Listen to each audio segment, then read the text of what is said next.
കേരളത്തിലെ കലാലയങ്ങളിൽ കലാപരമായ പ്രവർത്തനങ്ങളും സാംസ്കാരിക പ്രവർത്തനങ്ങളും സംഘടിപ്പിക്കുന്ന വിദ്യാർത്ഥികളുടെ കൂട്ടായ്മയാണ് അസ്കെ ഫൗണ്ടേഷൻ. ഈ കൊറോണ കാലത്തെ വായനയെക്കുറിച്ചും അത് ലോകത്തിന് സംഭാവന ചെയ്യുന്ന നന്മകളെക്കുറിച്ചുമാണ് ഇന്ന് എന്നോട് ഒരു പ്രഭാഷണം നടത്താൻ ഈ സംഘടനയുടെ പ്രവർത്തകരായ എനിക്ക് ഒരുപാട് വാത്സല്യമുള്ള സുഹൃത്തുക്കൾ ആവശ്യപ്പെട്ടിട്ടുള്ളത്.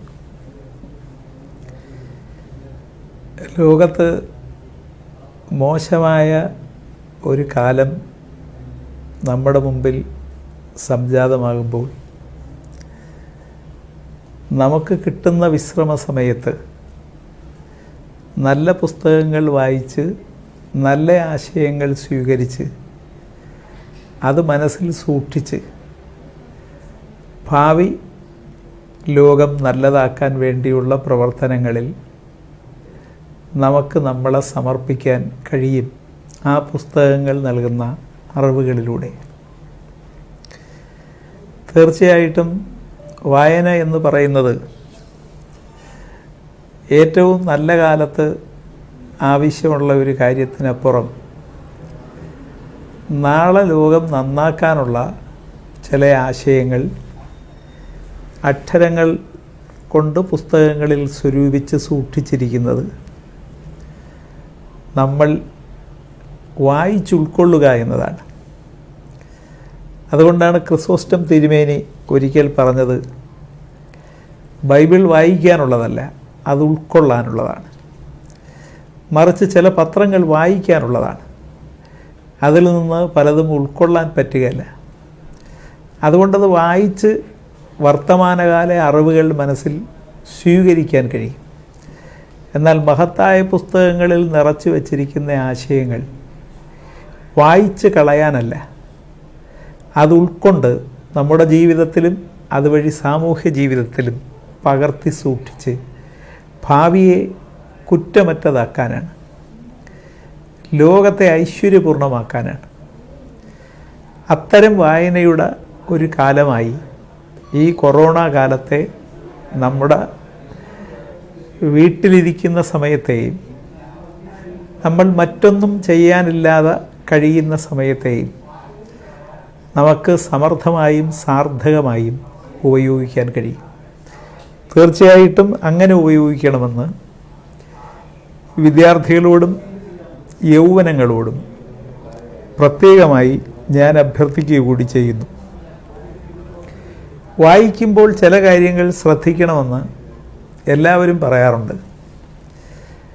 അതിലൊരു പ്രധാനപ്പെട്ട കാര്യം, ഒരുപാട് പുസ്തകങ്ങളും ഒരുപാട് അറിവുകളും ചിലത് വഴിതെറ്റിക്കുന്നത് വരെയുള്ള അറിവുകൾ നമ്മുടെ ചുറ്റുപാടും അക്ഷരങ്ങൾ നിറച്ച പുസ്തകങ്ങളായി നമ്മുടെ മുമ്പിലുണ്ട്. ആ പുസ്തകങ്ങളിലും സ്വീകരിക്കേണ്ട ചില അറിവുകൾ ധാരാളമായിട്ടുണ്ടാവാം. അതുകൊണ്ട് വായനയെക്കുറിച്ച് ചിലർ പറയുന്നത് വായന ഒരു പരിശീലനം കൂടിയാണ്. എല്ലാം വായിക്കുമ്പോഴും വായിച്ചതിൽ ഏതൊക്കെ സ്വീകരിക്കണമെന്ന് ഓരോരോ മനസ്സും ആ മനസ്സിൻ്റെ ഒരു മനനം നടത്തേണ്ടതുണ്ട്. ചിലർ പറയുന്നത് കരിമീൻ കഴിക്കുന്ന ശ്രദ്ധ വായന സമയത്ത് വേണമെന്നാണ്. കരിമീൻ്റെ ഏറ്റവും വലിയ പ്രത്യേകത എന്താണെന്ന് വെച്ചാൽ ഏറ്റവും രുചിയുള്ള മീനാണത്. പക്ഷേ ആപത്ത് തൊണ്ടയിൽ ശരീരത്തിൽ സൃഷ്ടിക്കാൻ കഴിയുന്ന മുള്ളുള്ള മീനുമാണത്. ചില പുസ്തകങ്ങൾ അങ്ങനെയാണ്. ആ പുസ്തകങ്ങളിൽ അല്ലെങ്കിൽ പുസ്തകങ്ങളുടെ കൂട്ടത്തിലെ പുസ്തകങ്ങളിൽ മുള്ളും ഉണ്ടാവാം. അപ്പോൾ ഈ മുള്ള് ഉള്ളിൽ പോകാതെ പുറത്ത് കളയാൻ വായിക്കുമ്പോൾ കഴിയണം. കരിമീൻ കഴിക്കുമ്പോഴും അങ്ങനെ ശ്രദ്ധിക്കേണ്ടതുണ്ട്. അതുകൊണ്ടാണ് കരിമീൻ കഴിക്കുമ്പോൾ കൂടെ കാലനുണ്ട് എന്ന് പറയുന്നത്. ആ മുള്ള് ഉള്ളിൽ പോയാൽ അത് നമ്മുടെ ശരീരത്തിനും നമ്മുടെ ഭാവി ജീവിതത്തിനും പ്രശ്നങ്ങൾ സൃഷ്ടിക്കും. എന്നാൽ കരിമീൻ്റെ മുള്ളിനകത്തുള്ള മാംസം ഏറ്റവും രുചിയുള്ളതാണ്. അത് പുറത്ത് പോകാനും പാടില്ല. അപ്പോൾ അതിനകത്തുള്ള ഉള്ള് മുഴുവൻ അകത്ത് പോകണം, എന്നാൽ മുള്ള് എല്ലാം പുറത്ത് പോകണം. ഇത് ഒരു വായനയുടെ കാര്യത്തിലും ശ്രദ്ധിക്കേണ്ടതാണ്. വായിച്ചു തീരുമ്പോൾ നമ്മുടെ അകത്തെത്തി നമ്മുടെ ശരീരത്തിനും നമ്മുടെ മനസ്സിനും നമ്മുടെ ഭാവിക്കും സാർത്ഥകമായ തരത്തിൽ ഫലം ചെയ്യുന്നതെല്ലാം നമ്മുടെ മനസ്സിലേക്ക്, തലച്ചോറിലേക്ക് പോവുകയും ആവശ്യമില്ലാത്ത ആശയങ്ങളോ ആവശ്യമില്ലാത്ത കാര്യങ്ങളോ അതിനകത്തുണ്ടെങ്കിൽ അത് പുറത്തു പോവുകയും വേണം. അപ്പോൾ വായനയും എല്ലാം വായിക്കുകയല്ല, വായിച്ചതിൽ നിന്ന് നമുക്ക് ആവശ്യമുള്ളത് സ്വീകരിക്കുകയും നമ്മുടെ ഭാവിക്കും സമൂഹത്തിൻ്റെ ഭാവിക്കും ആവശ്യമില്ലാത്തതിന് ഉപേക്ഷിക്കുകയും ചെയ്യേണ്ടതുണ്ട്. ഒരുപാട് നല്ല പുസ്തകങ്ങൾ ലോകത്തുള്ള ഒരു കാലമാണ്. വായനയെക്കുറിച്ചും അക്ഷരങ്ങളെക്കുറിച്ചും പറയുന്നത് ഈ വാക്കുകൾ രണ്ട് തരത്തിലുണ്ട്. വാക്കുകൾ ഔഷധങ്ങളായ വാക്കുകളുണ്ട്. ഒരു വാക്ക് നമ്മുടെ ശരീരത്തെ, മനസ്സിനെ ശുദ്ധീകരിക്കുകയും നമ്മളെ തന്നെ പുതിയൊരാളാക്കുകയും ചെയ്യുന്ന വാക്കുകളുണ്ട്. അങ്ങനെ വാക്കുകളെ ആശയങ്ങളാക്കി അവതരിപ്പിച്ച് നമുക്ക് സംഭാവന ചെയ്യുന്നവരെയാണ് നമ്മൾ പ്രവാചക സ്വഭാവമുള്ള സാഹിത്യകാരന്മാരോ കവികളോ എന്നൊക്കെ പറയുന്നത്. അതിൽ തന്നെ കവിതയ്ക്കും കഥയ്ക്കും തമ്മിൽ വ്യത്യാസം പറയുന്നുണ്ട്.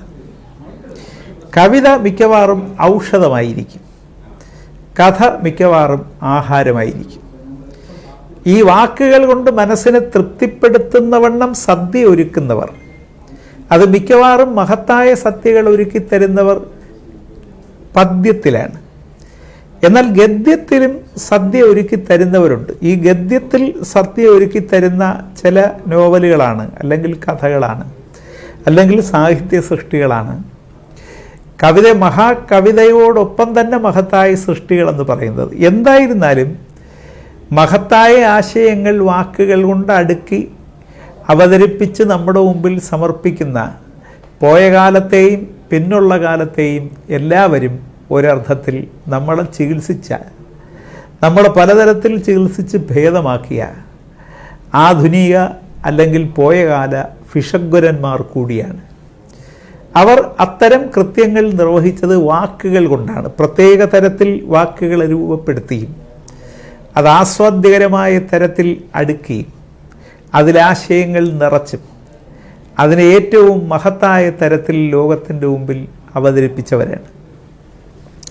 കവിതയുടെ കാര്യത്തിൽ ഇപ്പോൾ വ്യാസനും വാൽമീകിയും കാളിദാസനുമെല്ലാം സത്യത്തിൽ എല്ലാ കാലത്തെയും സാഹിത്യത്തിലെ അപൂർവ ഫിഷഗ്വരന്മാരാണ്. അവർ അവതരിപ്പിച്ചതെല്ലാം ഔഷധമാണ്. അതുകൊണ്ടാണ് അത് നമ്മുടെ മനസ്സിനെയും നമ്മുടെ ജീവിതത്തെയും സ്വാധീനിച്ചുകൊണ്ട് അതിലെ കഥാപാത്രങ്ങളുടെ സ്വഭാവങ്ങൾ എക്കാലത്തും ജീവിച്ചുകൊണ്ട് നമ്മളെ തന്നെ മുമ്പിൽ നയിച്ചുകൊണ്ട് നമ്മുടെ തന്നെ അകത്തും ജീവിച്ചുകൊണ്ട് അവർ നമ്മളോടൊപ്പം നിൽക്കുന്നത്. അതുകൊണ്ടാണ് അവർ മഹത്തായ ഫിഷഗ്വരന്മാരാവുന്നത്, അതൊരിക്കലും നശിക്കാത്ത ഔഷധങ്ങളാവുന്നത്. ആ ഔഷധങ്ങൾ ലോകത്തെല്ലാ കാലത്തും മനുഷ്യരാശി പലതരത്തിൽ സ്വീകരിക്കപ്പെടുന്നത്. ഇങ്ങനെ സ്വീകരിക്കുന്ന ഔഷധ സ്വഭാവമുള്ളത് തീർച്ചയായിട്ടും ചിലത് ആദ്യം കഴിക്കാനും പ്രയാസമുണ്ട്. അതുകൊണ്ടാണ് കവിത വായിക്കാൻ ഒരു പരിശീലനം വേണമെന്ന് പറയുന്നത്. കഥ ഒരർത്ഥത്തിൽ ആഹാരമാണ്, കവിത ഒരർത്ഥത്തിൽ ഔഷധമാണ്. എല്ലാ ആഹാരത്തിലും അത് കടഞ്ഞെടുത്താൽ ഔഷധമുണ്ട്. മറ്റൊരു അർത്ഥത്തിൽ പറഞ്ഞാൽ എല്ലാ ഔഷധവും പ്രാഥമികമായി ആഹാരം കൂടിയാണ്. എന്നാൽ കഴിച്ചുകൂടാത്ത ആഹാരവുമുണ്ട്. ആ കഴിച്ചുകൂടാത്ത അല്ലെങ്കിൽ നമ്മൾ സ്വീകരിച്ചു കൂടാത്ത ആശയങ്ങൾ നിറച്ച പുസ്തകങ്ങളും ലോകത്തുണ്ട്.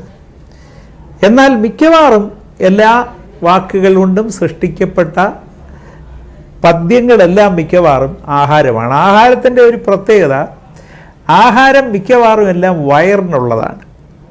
അതിൻ്റെ കാലം വളരെ ചെറുതായിരിക്കും. കവിത പോലുള്ള കഥകളുണ്ട്. എന്നാൽ ആഹാരം സാധാരണഗതിയിൽ ശരീരത്തിനും വയറിനും ഉള്ളതാണ്. കവിത ഔഷധമാണെങ്കിൽ ഔഷധം ശരീരത്തിന് മൊത്തം ഉള്ളതാണ്. ശരീരത്തിൻ്റെ സ്ഥായിയായ നന്മയാർന്ന പ്രവർത്തനങ്ങളെ നിരന്തരം സ്വാധീനിക്കുന്ന ഘടകങ്ങൾ ഉൾക്കൊണ്ടതാണ് ഔഷധങ്ങൾ. മഹത്തായ കവിതകൾ മഹത്തായ ഔഷധങ്ങളാണ്. മഹത്തായ ഗദ്യസാഹിത്യം മഹത്തായ ആഹാരമാണ്. ഈ ആഹാരത്തിൽ ചിലത് ഔഷധം കൂടിയാണ്, ഔഷധത്തിൽ ചിലത് ആഹാരം കൂടിയാണ്. പക്ഷെ കവിതയുടെ ഒരു പ്രത്യേകത, കവിത വായിക്കാൻ ഒരു പരിശീലനം വേണം എന്നുള്ളതാണ്. ആ പരിശീലനം കേരളത്തിൽ പണ്ടുണ്ടായിരുന്ന അത്ര അളവിൽ ഇപ്പോഴുണ്ടോ എന്ന കാര്യം, പണ്ടുണ്ടായിരുന്ന അത്ര മനോഹരമായ കവിതകൾ ഇപ്പോഴുണ്ടോ എന്ന കാര്യമല്ല, സംവാദ വിഷയങ്ങളാണ്. എന്നാലും കവിതകൾ ധാരാളമുണ്ട്. ഗദ്യസാഹിത്യം വളരെ വലുതായി വളർന്നിട്ടുണ്ട്. അപ്പോൾ നമ്മുടെ മുമ്പിൽ വരുന്ന ഈ ഔഷധ തുല്യമായ പൂർവകാലത്തുള്ള ഗദ്യസാഹിത്യവും പദ്യസാഹിത്യവും മുഴുവൻ നമ്മളെ സ്വാധീനിച്ചുകൊണ്ട് നിലനിൽക്കുന്നു എന്ന് മാത്രമല്ല, അതിൽ നിന്നെല്ലാം പുതിയ കാലത്തെ പുതിയ രീതിയിൽ പുതിയ കാഴ്ചപ്പാടോടെ കണ്ടുകൊണ്ടുള്ള പുതിയ സാഹിത്യ സൃഷ്ടികൾ ധാരാളമായി രൂപപ്പെട്ടു വരികയും ചെയ്യുന്നു.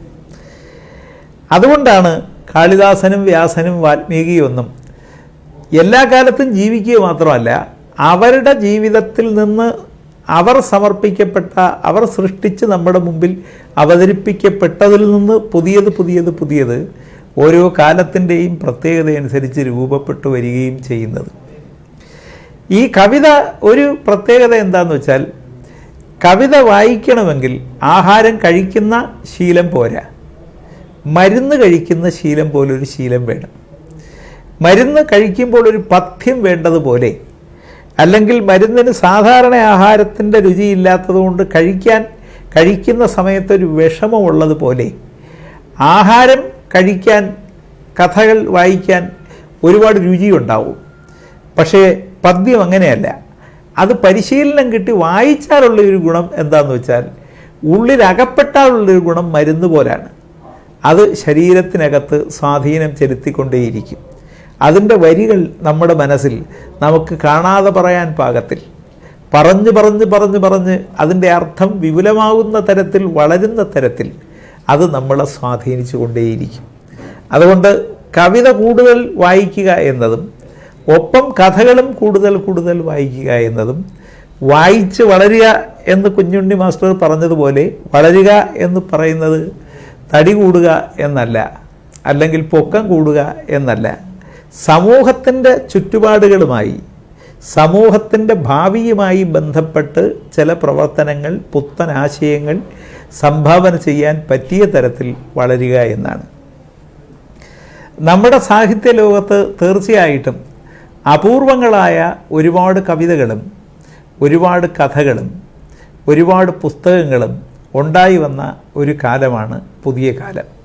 അപ്പോൾ നമുക്ക് ഈ കാലത്തെക്കുറിച്ച് സഞ്ചരിക്കുമ്പോൾ ലോകത്ത് രോഗകാലത്ത് മനുഷ്യൻ ആ രോഗകാലത്തിൻ്റെ ഏകാന്തതയിൽ അവൻ്റെ ജീവിതത്തെ പ്രണയപരമായി സമീപിക്കാവുന്ന തരത്തിലേക്ക് വളർത്താൻ കഴിയും എന്ന് ലോകത്ത് പല സാഹിത്യകാരന്മാരും എഴുതിയിട്ടുണ്ടെങ്കിലും, ആ കാര്യത്തിലെ ഏറ്റവും പ്രധാനപ്പെട്ട ഒരു പുസ്തകം ഗബ്രിയേൽ ഗാർഷ്യൽ മാർക്കേസിൻ്റെ കോളറ കാലത്തെ പ്രണയം എന്ന പുസ്തകമാണ്. ഒരുപക്ഷെ അദ്ദേഹത്തിന് നോബൽ പ്രൈസ് കിട്ടിയ ഏകാന്തതയുടെ 100 വർഷങ്ങളെക്കാൾ മനോഹരമായ ഒരു പുസ്തകമാണ് ഈ കോളറ കാലത്തെ പ്രണയം. അപ്പോൾ പ്രണയത്തിൻ്റെ ദേശകാല പ്രായപരിധിക്കപ്പുറമുള്ള ഈ മനുഷ്യൻ്റെ ഒരു മാനസിക മധുരമുണ്ട്. അത് ആ പുസ്തകം വായിക്കുമ്പോൾ എത്രത്തോളമാണ് നമുക്ക് അനുഭവപ്പെടുന്നതെന്ന്, അതെങ്ങനെയാണ് പ്രണയമെന്ന ഭാവം കാലദേശാദികൾക്കപ്പുറം, പ്രായത്തിനപ്പുറം മനുഷ്യനെ സ്വാധീനിച്ചുകൊണ്ട് അവൻ്റെ പിന്നാലെ സഞ്ചരിക്കുന്നതെന്ന്, അവൻ്റെ ഉള്ളിൽ അത് തീർക്കുന്ന മനോഹരമായ മഴവല്ലുകൾ എത്രയാണെന്ന് നമുക്ക് കാണിച്ചു തരുന്നുണ്ട്. കേരളത്തിലെ ഒരു സാഹിത്യകാരൻ ഈ കോളറ കാലത്തെ പ്രണയം പോലെ ഏതെങ്കിലും ഒരു പുസ്തകം ഈ കൊറോണ കാലത്തെ പ്രണയത്തെക്കുറിച്ച് പറയണം എന്ന് പറഞ്ഞു. കൊറോണ കാലത്തെ പ്രണയത്തെക്കുറിച്ച് അല്ലെങ്കിലും ഈ കൊറോണ കാലത്തെ നമ്മുടെ ജീവിതത്തിൻ്റെ പ്രത്യേകത, മനുഷ്യൻ്റെ ഏറ്റവും മഹത്തായ പുസ്തകങ്ങൾ പലതും ഉണ്ടായത് കാർഷിക ജീവിതത്തിൻ്റെ മണം പുരണ്ടതാണ്.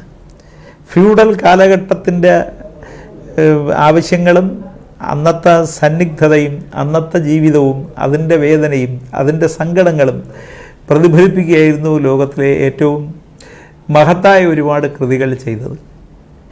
തീർച്ചയായിട്ടും ഓരോ കാലവും സംഭാവന ചെയ്യുന്ന ഒരു വലിയ വേദനയുണ്ട്. ആ വേദന സംഭാവന ചെയ്യുന്ന സങ്കടങ്ങളുണ്ട്. ആ സങ്കടങ്ങളിൽ നിന്ന് ഉരുത്തിരിയുന്ന സാഹിത്യമുണ്ട്.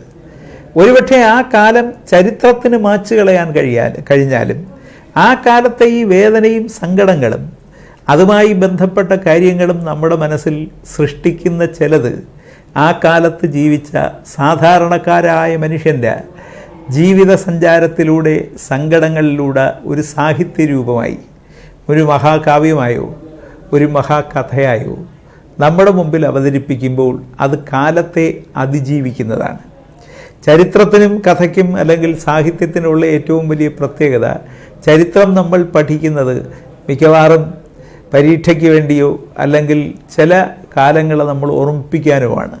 എന്നാൽ ആ കാലത്തെ ജീവിതത്തെ വരച്ചിടുന്ന ഒരു കഥ, ഒരു കവിത, അത് ഏറ്റവും ആ കാലത്തെ സാഹിത്യകാരൻ കൈവയ്ക്കുന്നത് ഏറ്റവും പാവപ്പെട്ട, ഏറ്റവും സങ്കടമനുഭവിച്ച മനുഷ്യൻ്റെ വേദനയിൽ വരച്ചിടുന്നതാണ്. അതുകൊണ്ടാണ് ചരിത്രം പലപ്പോഴും വലിയവരുടെ രേഖപ്പെടുത്തലാവുകയും ആ കാലത്തെ മഹത്തായ കഥ അല്ലെങ്കിൽ മഹത്തായ കവിത അത് വളരെ സാധാരണക്കാരനായ മനുഷ്യൻ്റെ വേദനകളെ, ജീവിതത്തെ വരച്ചിടുന്നതാവും ചെയ്യും. ആദ്യത്തത് നമ്മൾ ഓർമ്മിക്കുകയും അത് നമ്മൾ മനസ്സിൽ ഓർത്തു വയ്ക്കാൻ ശ്രമിക്കുകയും ചെയ്യേണ്ടതുണ്ട്. എന്നാൽ ഒരു കലാകാരൻ, ഒരു സാഹിത്യകാരൻ കഥയിലൂടെ വരച്ചിടുന്ന ആ കാലത്തെ സങ്കടങ്ങളുടെ നിരയും ആ കാലത്തെ വേദനയ്ക്കുള്ളിലെ ഹൃദയങ്ങളുടെ തുടുപ്പും ജീവിതത്തിൽ ഒരിക്കലും മനുഷ്യൻ മറക്കാത്തവണ്ണം മനസ്സിൽ പതിഞ്ഞു കിടക്കും. അത്തരം ഒരു വരച്ചിടലാണ് സത്യത്തിൽ ഈ കോളറ കാലത്തെ പ്രണയം. ഏകാന്തതയുടെ 100 വർഷങ്ങളും അങ്ങനെയാണ്. ഒരു ദേശത്തിൻ്റെ കഥയും അങ്ങനെയാണ്. തകഴിയുടെ കയറും അങ്ങനെയാണ്. രണ്ടിടങ്ങഴിയും അങ്ങനെയാണ്. കേരളത്തിൽ ഉറൂബിൻ്റെ ഉമ്മാച്ചുവും അങ്ങനെയാണ്. ഇത്തരം കഥകളെല്ലാം നമുക്ക് വരച്ചു തരുന്ന ഒരു കാലത്തെ മനുഷ്യ ജീവിതത്തിൻ്റെ ഗദ്ഗതങ്ങളുണ്ട്, സഞ്ചാരങ്ങളുണ്ട്, കാൽപ്പാടുകളുണ്ട്, ബന്ധങ്ങളുണ്ട്, അതിൻ്റെ സംഘർഷങ്ങളുണ്ട്, അതിൽ നിന്ന് രൂപപ്പെടുന്ന സമാധാനപൂർവമായ ജീവിതത്തിൻ്റെ മനോഹരമായ അടയാളങ്ങളുണ്ട്. അത് തീർച്ചയായിട്ടും ഈ കൊറോണ കാലത്തെ ജീവിതവുമായി ബന്ധപ്പെട്ട് വരച്ചിടാൻ ഏതെങ്കിലും മഹാസാഹിത്യകാരന്മാർ ലോകത്തുണ്ടാകും എന്നുറപ്പാണ്. 2ാം ലോക മഹായുദ്ധം കഴിഞ്ഞപ്പോഴും ലോകത്ത് പല പല സങ്കീർണങ്ങളായ പ്രശ്നങ്ങളുണ്ടായപ്പോഴും അത്തരം കഥകൾ, അത്തരം വരച്ചിടലുകൾ മനുഷ്യജീവിതവുമായി ബന്ധപ്പെട്ട് ഉണ്ടായി. തീർച്ചയായും ഈ കൊറോണ കാലം അത്തരം ഒരു കാലമാണ്. വേദന അനുഭവിക്കുന്ന മനുഷ്യൻ്റെ മാഞ്ഞു പോകാനാകാത്ത ചില ചിത്രങ്ങൾ നമ്മുടെ ജീവിതത്തിൽ സാഹിത്യത്തിൽ അടയാളപ്പെടുത്താൻ ബാധ്യസ്ഥമായ ഒരു കാലമാണ് ഈ കാലം. ലോകത്തിലെ ഏതെങ്കിലും മഹത്തായ സാഹിത്യകാരന്മാർ അത്തരം ഉത്തരവാദിത്വം ഏറ്റെടുക്കുമെന്നാണ് ഞാൻ പ്രതീക്ഷിക്കുന്നത്. എന്നാൽ അത് ഏറ്റെടുക്കുന്ന സാഹിത്യകാരന്മാരെ സഹായിക്കാൻ തക്കവണ്ണം ഈ കാലത്ത് ഇന്നലകളുടെ ജീവിതം വരച്ചിട്ട മഹത്തായ സാഹിത്യകൃതികളും ചരിത്രത്തിലെ അടയാളപ്പെടുത്തിയ ചരിത്രപരമായ ഗദ്യപദ്യ പ്രത്യേകതകളും കൃതികളും നമ്മൾ വായിക്കേണ്ടതുണ്ട്. ഒപ്പം നമ്മുടെ പൂർവ്വകാലത്ത് നിന്ന് വർത്തമാനകാലത്തിലേക്ക് ഞാൻ പറഞ്ഞതുപോലെ ആഹാരം കഴിച്ചും, വയറിൻ്റെ ആഹാരമല്ല മനസ്സിൻ്റെ ആഹാരം, അത് ആസ്വാദ്യമായി കഴിച്ചും വേദനയോടെ കഴിച്ചും ഔഷധം പോലെ അത്യാവശ്യം പഥ്യം സ്വീകരിച്ച് കഴിച്ചും വളർന്ന് നമ്മൾ ഇവിടെ എത്തി നമ്മുടെ കാത്തു സൂക്ഷിക്കുന്ന നല്ല മൂല്യങ്ങളെക്കുറിച്ച്, ആ നല്ല മൂല്യങ്ങൾ ജീവിതത്തിൽ ചിലപ്പോഴെങ്കിലും നഷ്ടപ്പെട്ടപ്പോൾ വേദനയോടെ ഇന്ത്യയിൽ ആദ്യമായി ഇന്ത്യക്ക് വേണ്ടി, ഏഷ്യയ്ക്ക് വേണ്ടി തന്നെ നോബൽ പ്രൈസ് കൊണ്ടുവന്ന മഹാകവി രവീന്ദ്രനാഥ ടാഗോറിൻ്റെ നാടാണിത്, ഗീതാഞ്ജലിയുടെ നാടാണിത്. അദ്ദേഹം നമുക്ക് വരച്ച് കാണിച്ചു തന്ന ചിന്തകളുണ്ട്, സ്വാതന്ത്ര്യത്തിൻ്റെ സൗന്ദര്യമുണ്ട്, അക്ഷരം എങ്ങനെ അനശ്വരമാക്കാമെന്ന് നമ്മളോട് പറഞ്ഞ രീതികളുണ്ട്. തീർച്ചയായിട്ടും അതിൽ ചിലതെങ്കിലുമൊക്കെ വായിക്കാനും ആ വായിച്ചതിനെക്കുറിച്ച് ചിന്തിക്കാനും ഇന്നത്തെ വേദനകളെ നമ്മുടെ ചുറ്റുപാടും നിറയെ നടക്കുന്നത് നോക്കിക്കാണാനും ആ നോക്കിക്കണ്ട് ചിലതെങ്കിലും നമുക്കും സാധ്യമാണെങ്കിൽ നാളത്തെ ലോകത്തിന് വേണ്ടി അറിഞ്ഞുകൊണ്ട് തന്നെ പകർത്തി സൂക്ഷിക്കാനും, അത് വാർത്തകൾ പകർത്തുകയല്ല, വാർത്തകൾ പറയുകയല്ല, അതിനപ്പുറമുള്ള മനുഷ്യവേദനയ്ക്ക് ചില ദർശനത്തിൻ്റെ സൗന്ദര്യമുണ്ട്, ആഴമുണ്ട്. അതുകൊണ്ട് ഒരു തുള്ളി വെള്ളത്തിൽ ചിലപ്പോൾ ഒരു കടലിൻ്റെ ആഴം നമുക്ക് കാണാം, അതിനകത്തുള്ള തിരകൾ കാണാം, അതിനകത്തുള്ള വേദന കാണാം, അതിനകത്തുള്ള മനോഹാരിതയും കാണാം. ഇതെല്ലാം നമുക്ക് ഭാവിക്ക് വേണ്ടി എഴുതി വയ്ക്കാൻ സാഹിത്യകാരന്മാരാവുക എന്നതല്ല, സാഹിത്യകാരന്മാർക്ക് ഒരുപക്ഷെ അങ്ങനെയുള്ള പ്രതിഭകൾക്ക് സഹായിക്കാവുന്ന തരത്തിൽ രേഖപ്പെടുത്തി വയ്ക്കാൻ കഴിയുക എന്നത് നമ്മുടെ ഒരു ഉത്തരവാദിത്വമാണ്. പ്രത്യേകിച്ച് ഈ കലാലയങ്ങളുടെ പ്രതിഭകളായ സർഗവാസനയുള്ള വിദ്യാർത്ഥികളുടെ കൂട്ടായ്മയ്ക്ക് തീർച്ചയായിട്ടും ഇത്തരം കാര്യങ്ങളിൽ പവിത്രമായ ഒരു പങ്ക് ചരിത്രപരമായി തന്നെ രേഖപ്പെടുത്താനുള്ള ബാധ്യത കൂടിയുണ്ട്. ആ സാധ്യത എല്ലാവരും ഉപയോഗിക്കണമെന്ന് എല്ലാവരോടും അഭ്യർത്ഥിച്ചുകൊണ്ട് എല്ലാവരും ഈ കൊറോണ കാലത്ത് വീട്ടിലിരിക്കുമ്പോൾ പദ്യത്തിൻ്റെ ഒരു ഔഷധമെങ്കിലും ഗദ്യത്തിൻ്റെ നല്ലൊരാഹാരമെങ്കിലും ഒരു വലിയ സദ്യയായി കഴിക്കാൻ നിങ്ങൾക്ക് കഴിയട്ടെ എന്ന ആഗ്രഹം ഒരു അഭ്യർത്ഥനയായി സമർപ്പിച്ച് അവസാനിപ്പിക്കുന്നു. അഭിവാദനങ്ങൾ.